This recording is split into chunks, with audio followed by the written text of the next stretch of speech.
Today we're looking at how to perform a squat with perfect technique. Squats are one of the best exercises you can do and are a great lower body exercise to develop strength and size. Squats are a compound exercise. This means that multiple muscles are involved during the movement. Just like with any exercise, if performed with incorrect technique, the risk of injury increases. By taking the time to focus on technique, it will make it easier to make progress with this exercise. Squats involve a wide range of muscles including your glutes and your inner thigh, which work on hip extension, your quadriceps, which work on knee extension, and your spinal erectors, which work to keep you from falling forwards.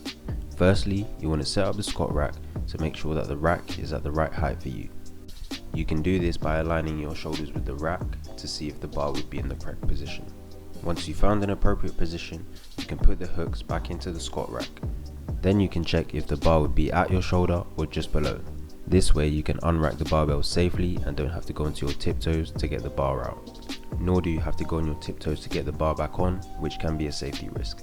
Given that we're working on the technique of this lift, we want to pick a reasonable weight, one that we can ideally do for about 10 reps. When working on our form, we want to work with submaximal loads. This is so we can focus on all aspects of our technique and we can avoid the fatigue and any compensatory mechanisms that come with heavy lifting. Lastly, when setting up the squat, make sure you put the clips on the side so we avoid any incidents. To start the lift, go under the bar and place the middle of the bar at the base of your neck. Place your hands either side of the bar an equal distance apart with your wrists in a neutral position. Then you're going to brace your core and push your hips forward to unrack the weight.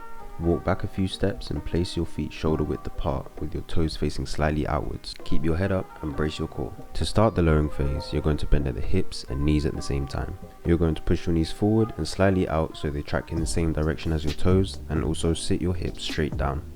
Your feet should remain flat on the floor as the pressure is even across your foot through your heel and big toe. There are two ways to perform a back squat, a high bar technique and a low bar technique. These are performed the way they are to maintain bar path. I'm doing high bar technique. Looking from the side, the bar path should be in a straight line downward over the middle of your foot. You want to lower the bar under control and actively drive your back into the bar to stop your chest from falling forwards. Most people use a high bar technique, and if you lean forwards and the weight is away from your center, then that puts more pressure on your lower back. So try to remain upright when squatting to reduce the risk of injury. Once you get to the bottom position, you don't really want to pause at all, but instead make use of the stretch reflex and the stored energy to bounce out to the bottom.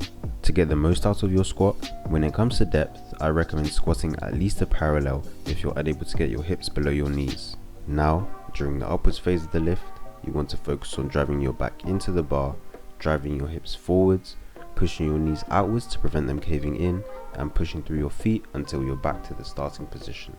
With this exercise, you have to figure out what works best for you. Just as an example, it may be elevating your heels with some plates to eliminate any issues of ankle mobility. Trying to perfect your squat technique will take trial and error. To summarize the key technique points, you want to brace your core, lower the bar by bending at your hips and knees, getting down at least a parallel, and then you want to push through your feet to get back up to the starting position. That's it for this video. If you found it useful, share it with someone that you think may also find it useful. Leave a comment down below if you have any questions. Thanks for watching, and I will see you in the next one.